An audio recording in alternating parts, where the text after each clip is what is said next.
నమస్కారం. బుధవారం గణపతికి ప్రీతిపాత్రమైన వారం. బుధవారం సందర్భంగా గణపతి పూజలో 21 అనే సంఖ్యకున్నటువంటి ప్రాధాన్యత తెలుసుకుంటూ 21 ఎరుపు రంగు పుష్పాలతో 21 గరిక పోచలతో గణపతిని అర్చన చేసి 21 ఉండ్రాళ్ళు గణపతికి నైవేద్యంగా సమర్పించడం ద్వారా గణపతి సంపూర్ణంగా మిమ్మల్ని అనుగ్రహిస్తాడు, సమస్త శుభాలను కలిగింపజేస్తాడు. గణపతి పూజలో 21 సంఖ్యకు ఉన్నటువంటి ప్రాధాన్యత మనం పరిశీలిస్తే, పార్వతీదేవి నలుగు పిండితో గణపతిని సృష్టించిన తర్వాత గణపతి తనకు అనుచరులు కావాలని పార్వతీదేవిని కోరతాడు.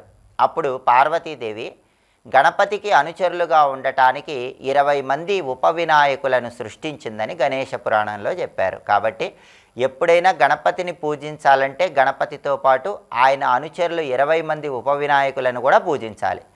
అలా 20 మంది ఉప వినాయకులను పూజించటం వీలు కాదు కాబట్టి ప్రధాన వినాయకుడు, 20 మంది ఉప వినాయకులు అందరినీ మొత్తం 21 మందిని పూజించిన సంపూర్ణ ఫలితం కలగటం కోసం 21 పత్రాలతో కానీ 21 పుష్పాలతో కానీ గణపతిని పూజించి 21 నైవేద్యాలు గణపతికి సమర్పిస్తే విశేషమైన శుభ ఫలితాలు కలుగుతాయి.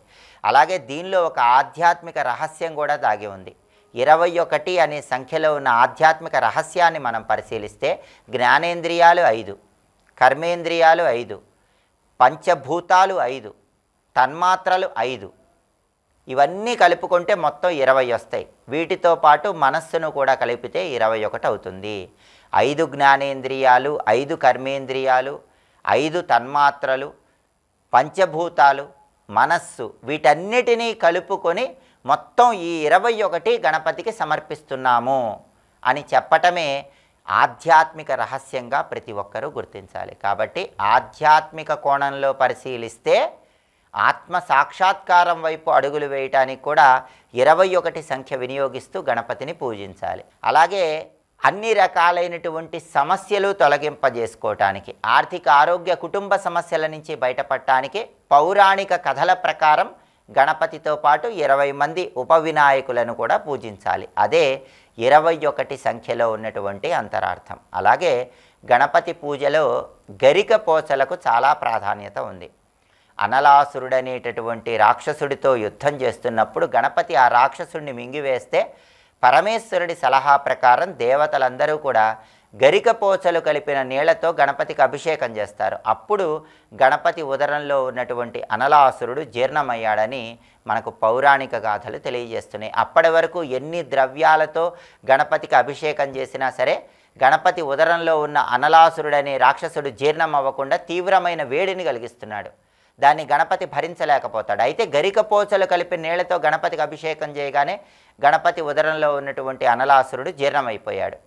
కాబట్టి గణపతికి గరికపోచలంటే ఎంతో ప్రీతిపాత్రం. అందుకే బుధవారం సందర్భంగా గరికపోచలతో గణపతిని పూజించిన, గణపతి విగ్రహానికి గరికపోచలు కలిపి నీళ్లతో అభిషేకం చేసిన, దేవాలయంలో గణపతికి గరికపోచలు కలిపి నీళ్లతో అభిషేకం చేయించుకున్న గణపతి సంపూర్ణమైన అనుగ్రహం వల్ల ధనకనక వస్తువాహన ప్రాప్తిని సిద్ధింపజేసుకోవచ్చు.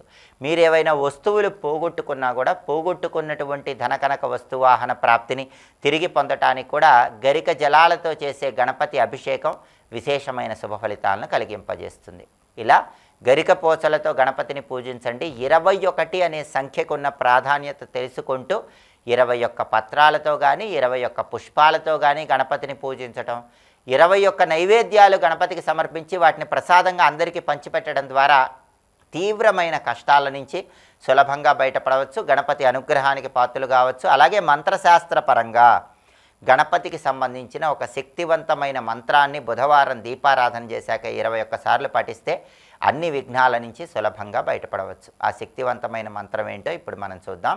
ఓం గం గణపతయే సర్వ విఘ్నహరాయ సర్వాయ సర్వగురవే లంబోదరాయ హ్రీం గం నమః. ఈ మంత్రాన్ని చదువుకుంటే అన్ని విఘ్నాలు తొలగిపోతాయి. కాబట్టి ప్రధానంగా బుధవారం సందర్భంగా గణపతికి సంబంధించిన ఏ మంత్రం చదువుకుంటూ 21 సంఖ్యతో గణపతిని పూజిస్తే విఘ్నాలు తొలగిపోతాయి. ఇంకొకసారి చూద్దాం మరి.